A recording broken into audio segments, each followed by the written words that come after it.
La magia que producen la literatura y la sociología al friccionar derivan en una tarea compleja para entender sus alcances. Sin embargo, a lo largo del tiempo, se han procurado varios intentos que den explicación a este encantamiento que aviva la llama del saber humano. Por un lado, encontramos el análisis sociológico de obras literarias en la llamada sociología de la literatura. Y por otro, tenemos empeños en explicar la sociología a los estudiantes a través de obras de ficción. Max Weber es uno de los eruditos que realiza una investigación sociológica de temas examinados, al mismo tiempo, por la literatura. Hoy, en el estudio, nos acompaña la doctora Gina Zabludovsky-Cooper, quien nos platicará sobre el vínculo intrínseco que existe entre la literatura, la sociología y el derecho.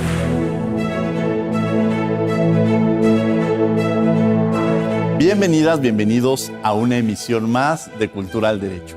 El día de hoy tenemos un programa muy especial porque vamos a hablar de la relación que existe entre el derecho, la literatura, la sociología, los autores clásicos y la importancia de tenerlos vigentes.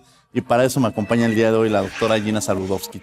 Doctora, bienvenida el día de hoy aquí a Cultura al Derecho. Me da mucho gusto estar aquí con ustedes y en un programa de esta índole que vincule las ciencias sociales con las expresiones artísticas. Esta relación que es tan importante, y yo mencionaba en esta introducción el tema de los clásicos, hablar de los clásicos, porque es importante leer a clásicos como Max Weber, por ejemplo, a quien usted le ha dedicado buena parte de su investigación.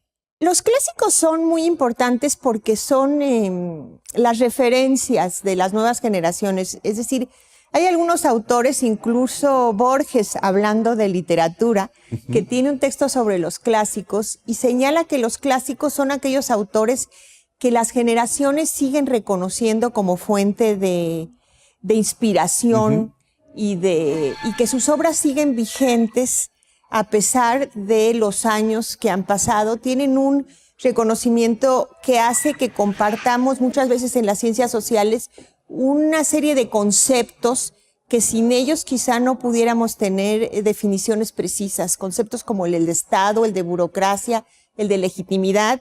Y en este sentido, es importante los clásicos en las ciencias sociales como lo son en la literatura, como lo es Shakespeare o lo es Cervantes, simplemente porque leyéndolos nos enriquecen. Además del aparato conceptual que nos brindan, sus formas de escribir nos enriquecen.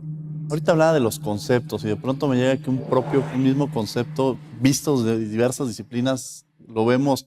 Me imagino de pronto yo trabajo en el tema de los derechos culturales, patrimonio cultural, y cuando hablamos de cultura, los abogados igual lo vemos distinto, antropólogos, sociólogos. ¿Cómo van cambiando estos conceptos? Esto es y también muy de acuerdo a los autores, ¿no? Porque nosotros en las ciencias sociales, a diferencia de lo que ocurre en otro tipo de disciplinas, y eso me tendrían que decir los especialistas en física o en química si tengo razón, pero en términos generales los conceptos que usamos son los mismos que usamos en nuestra habla cotidiana. Entonces hablamos de democracia, hablamos de burocracia, hablamos de solidaridad, y muchas veces los acabamos utilizando como adjetivos, ¿no? Cuando decimos incluso conceptos como imperialismo, o conceptos como neoliberalismo, conceptos como populismo, generalmente los utilizamos como adjetivos y en las ciencias sociales tenemos que precisar nuestros conceptos. Y para eso los clásicos son muy importantes. Por ejemplo, un concepto como el de democracia puede ser diferente para Montesquieu, que habla de la separación de poderes, puede ser diferente para los teóricos de los partidos políticos, como Michels y Sartori, puede ser diferente para aquellos que hablan de la vinculación con los medios de comunicación, si hay democracia o no relacionado con la libertad de expresión.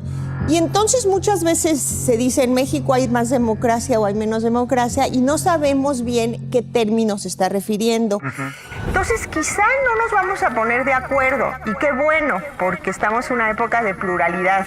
Claro. Pero como dice Jeffrey Alexander en un texto, yo le hice una entrevista a él que está en uno de sus libros. Jeffrey Alexander ahora es director de Sociología de la Cultura en Yale. Dice, los clásicos son importantes no para entender nuestros acuerdos, sino para entender nuestros desacuerdos. O sea, que sepamos que si yo estoy hablando de democracia, y separación de poderes me voy a Montesquieu, y si estoy hablando de democracia y medios de comunicación, quizá me vaya a un autor más reciente, y si estoy hablando de la corrupción y su vinculación con la falta de un ejercicio y de un Estado de Derecho, pues quizá me vaya a otros autores como Weber, que lo vinculan el patrimonialismo precisamente con la esfera de la discrecionalidad y la corrupción. Qué interesante saber los conceptos, porque de alguna manera uno se puede decepcionar y decir, bueno, es que la democracia no fue esa varita mágica que nos trajo soluciones. Claro. ¿No? Y genera una percepción inadecuada del propio concepto. Y de pronto tenemos sinónimos, o parecemos que son sinónimos, hablar quizá de poder y dominación. ¿Son sinónimos? ¿Y cuál es el papel de la legitimidad frente a los Bueno, demás? pues a eso sí, Weber es una muy buena fuente de referencia que me parece que sigue siendo útil, porque hace una definición bastante clara y operativa en términos de la diferencia entre poder y dominación. Poder la considera como una categoría más amplia que tiene que ver con la capacidad de tomar decisiones que influyen a otros. Y si vemos esto es una definición muy operativa que puede ir desde un jefe de Estado hasta la noción de empoderamiento en el feminismo, ¿no? Que es tomar las decisiones que afectan tu propia vida, o un jefe de Estado más poderoso en el mundo, pues toma decisiones que afectan a más países y a una mayoría de la población a nivel mundial. Y la dominación es una categoría más restringida. Es decir, hay muchos tipos de poder. ¿Por qué tengo yo la capacidad de ejercer mi voluntad por otros? Puede ser por la violencia, como estamos viendo las guerras. Puede ser por la amenaza, como desafortunadamente estamos viendo el poder del crimen organizado en México. O puede ser un poder legítimo. Y el poder legítimo tiene que ver con los motivos de obediencia. O sea, es una relación recíproca, y esta es la dominación. Es decir, básicamente son tres, que son la burocrática legal, que está pegada a las leyes. La dominación tradicional, que se sigue por los reglamentos tradicionales, puede ser la religión, otro tipo de cuestiones, y que se divide en dos. La que es típica de Occidente, todo entre comillas, porque ya no podemos diferenciar entre Oriente y Occidente, son características geopolíticas, pero que tiene que ver con el feudalismo y la nobleza, y la de carácter oriental, que se ha utilizado para el caso de México, que es la patrimonial, que es un príncipe con favoritos. Y luego tenemos al líder carismático, que ese líder lo toma Weber, ese tipo de liderazgo del modelo de las grandes religiones. Entonces, por eso es un tipo de liderazgo efímero, o sea, no se puede pasar a otro. Claro. Y despierta emociones, ¿no? El ser humano nos movemos mucho por emociones. Sí. La carrera, la pareja que elegimos, mucho de lo que hacemos quizás se mueve por emociones. Sí. Y este tema de la importancia del carisma frente al racionalismo, creo que me gustaría que me platicara de esto, y quizá también pensar en el qué tipo de liderazgos necesitamos en un país como México. Bueno, todos estos conceptos, como sucede en cualquier clásico, hay que analizarlos críticamente y situarlos en el contexto de la realidad contemporánea. O sea, hablar de carisma ahora es muy diferente de hablar del prototipo de los líderes carismáticos que se paraban en una plaza pública y no hacían uso de los medios de comunicación. Ahora tenemos que el carisma muchas veces se construye por asesores en medios. Entonces no podemos hablar de carisma actualmente que con los medios de comunicación. Y luego también en la realidad hay una mezcla de tipos. O sea, nosotros estamos en una burocracia legal, pero el Estado de Derecho que no se cumple. Entonces tenemos características patrimoniales donde se asume que se actúa como si se cumplieran las leyes, pero no se cumplen.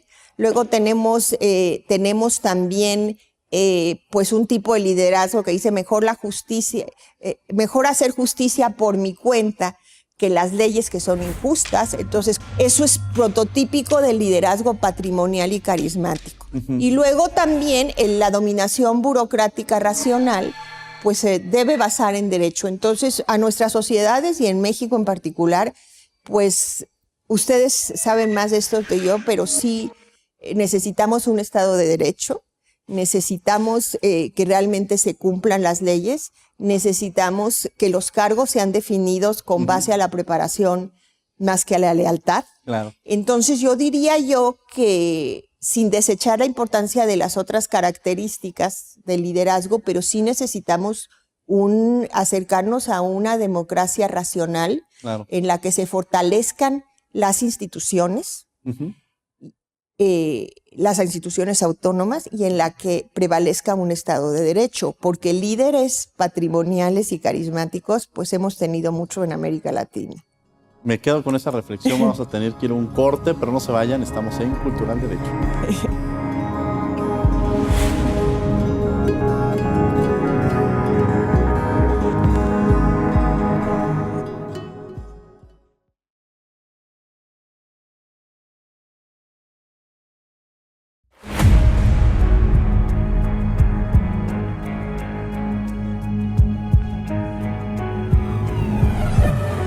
Estamos de regreso en Cultural Derecho platicando sobre la literatura, las ciencias sociales, el derecho y reflexionando en un autor tan importante, tan vigente, quizá visto con estos ojos de la actualidad como es Max Weber, porque si usted hacía mención de eso, hay muchos problemas que no estaban hace 100 años, Sí. pero que a veces es importante verlos desde esta óptica tan interesante como son los clásicos. Ahora, la vinculación entre la literatura, la sociedad, en las obras de los clásicos. Pensar quizá en las ciencias sociales y en particular en este pensamiento de Max Weber. Pues mire, lo que es importante es que los buenos autores clásicos siempre estuvieron vinculados con la literatura. Y quizá por eso escribían tan bien. O sea, hay una autora que como muchas mujeres pasó mucho tiempo invisible en las ciencias sociales y que ahora se está rescatando, que es Harriet Martineau, que vivió durante la primera mitad del siglo XIX y llegó a ser tan leída como Dickens. Y esta autora escribió un libro sobre las morales y las costumbres que resultaría sumamente interesante para la sociología, y al mismo tiempo hizo cuentos, hizo literatura que dirigida a los jóvenes que querían estudiar economía. Entonces, ella, como ninguna, ligó esta literatura con las ciencias sociales. Pero si vemos las obras de Marx, por ejemplo, las obras de Marx, hay totalmente, cuando critica la economía clásica, hay constantes referencias a las robinsoneadas que dice, y para eso toma el Robinson Crusoe de Defoe. Y también es fundamental su análisis, el rescate que hace de Balzac para la crítica a la burguesía. Si vemos, pues no ni hablar de Freud. O sea, Freud, la tragedia griega es fundamental, si no, no habría complejo de Edipo. Rescata a Shakespeare en sus obras y rescata la Biblia, que yo creo que es un documento literario. Y en el caso de Weber, pues rescata autores como Goethe, Rilke, y iba a ser su esposa, que es Marianne Weber, que fue muy importante en la presentación de su obra. Ella fue la que la compiló, Economía y Sociedad.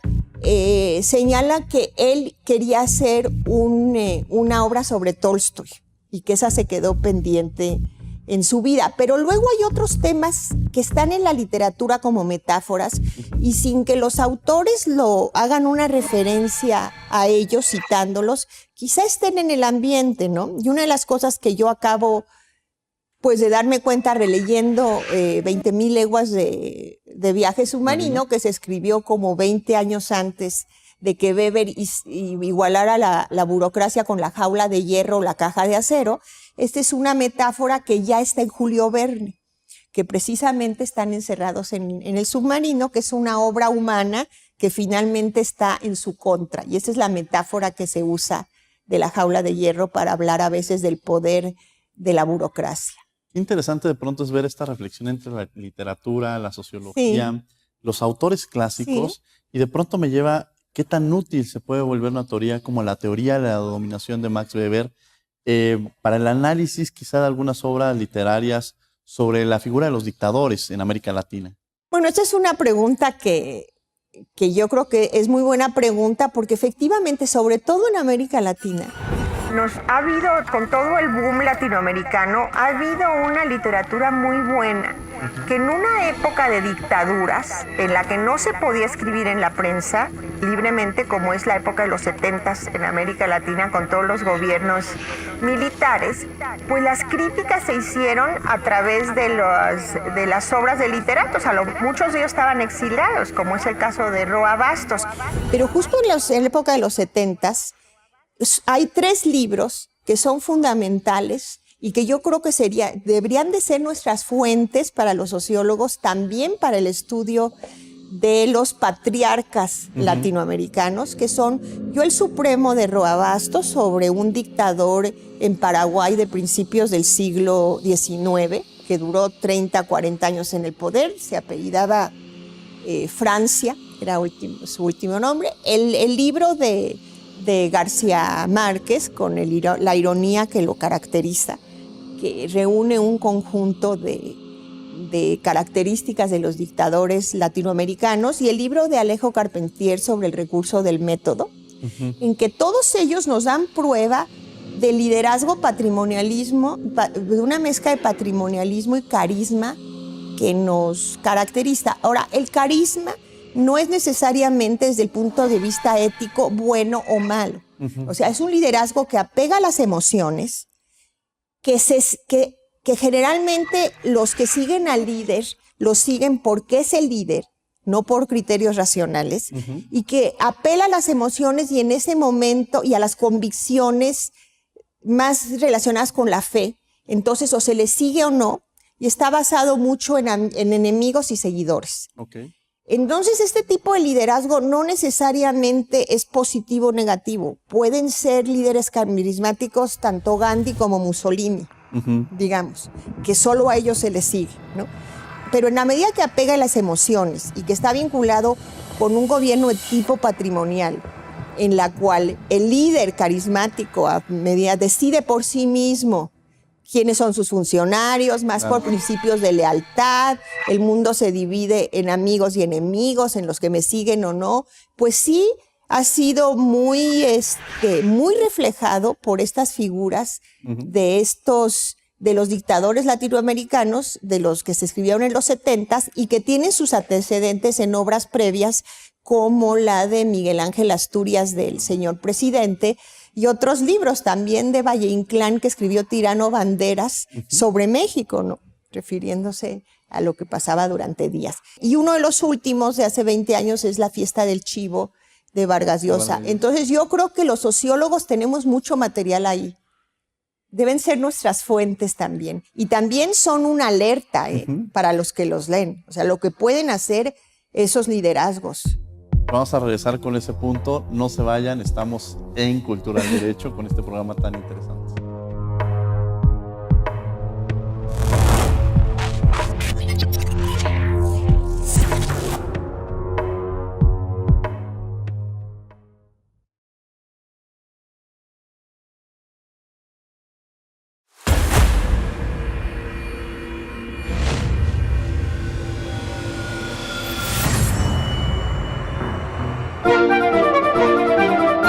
Neta, ¿te conté que en un momento de mi vida fui al psicólogo?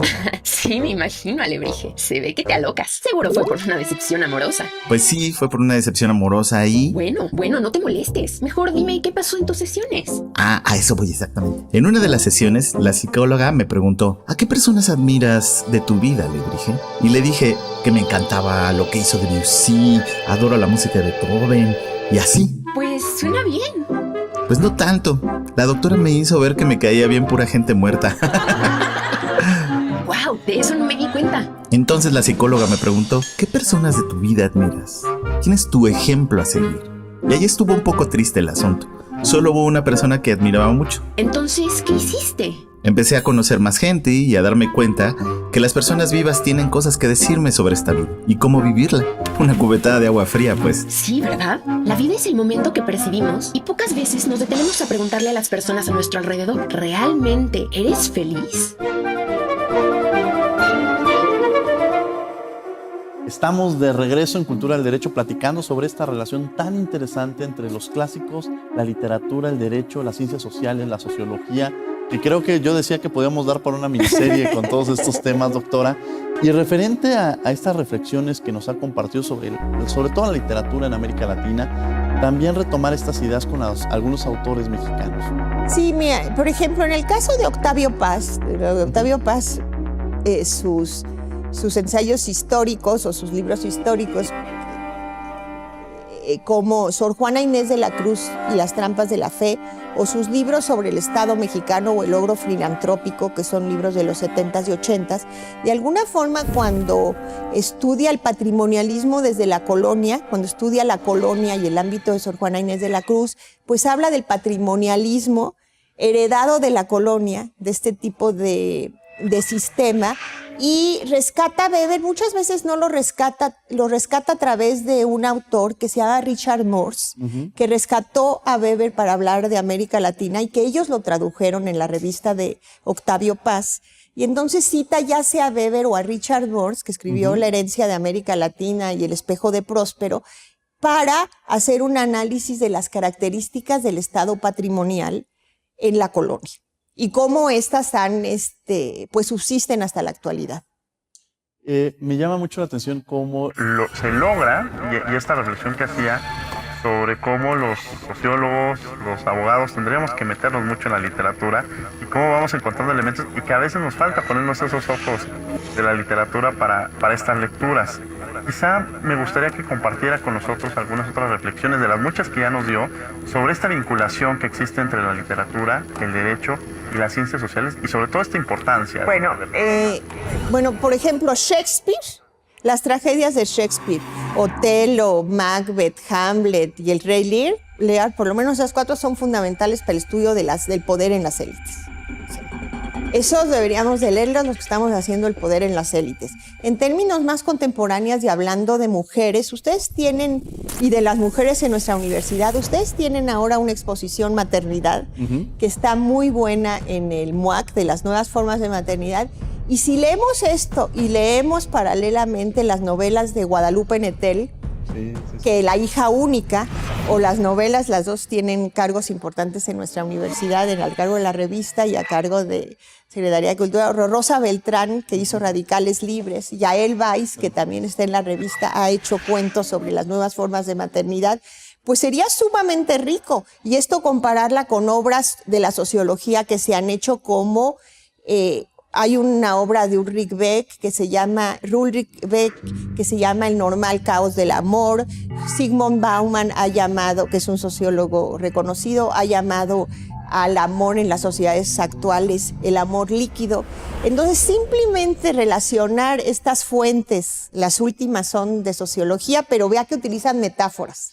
Y por eso han tenido tanto éxito. O sea, desde que Bauman dijo sociedad líquida, modernidad líquida, las metáforas, o Weber habla de la jaula de hierro, muchas veces tienen mucho más atractivo que los conceptos en sí, y las metáforas vienen de la literatura. Entonces, por ahí, por ejemplo, para acabar hablando de la nueva literatura de mujeres y cómo es la exposición actual y todo lo que se ha escrito, y ustedes saben mucho más que yo de todas las formas de los nuevos derechos reproductivos, de la incubación in vitro, todas las cuestiones de la bioética. Entonces ahí tenemos fuentes literarias, fuentes de exposiciones plásticas y todo el debate del derecho actual que sería muy interesante explorar. Como lo mencionaba anteriormente, nos da para seguir platicando sobre estos temas tan interesantes. Yo le quiero agradecer mucho, doctora, que haya estado con nosotros. Ha sido un placer tenerla aquí en este espacio de Cultura del Derecho. No, pues muchas gracias a ustedes. Muchas gracias. Muchas gracias. Y gracias a ustedes por acompañarnos. Los invitamos también los martes. Los martes estamos en Radio UNAM, en 96.1 FM, en Derecho a Debate. Nos vemos en la próxima emisión de Cultura del Derecho. Que tengan buen día. Gracias.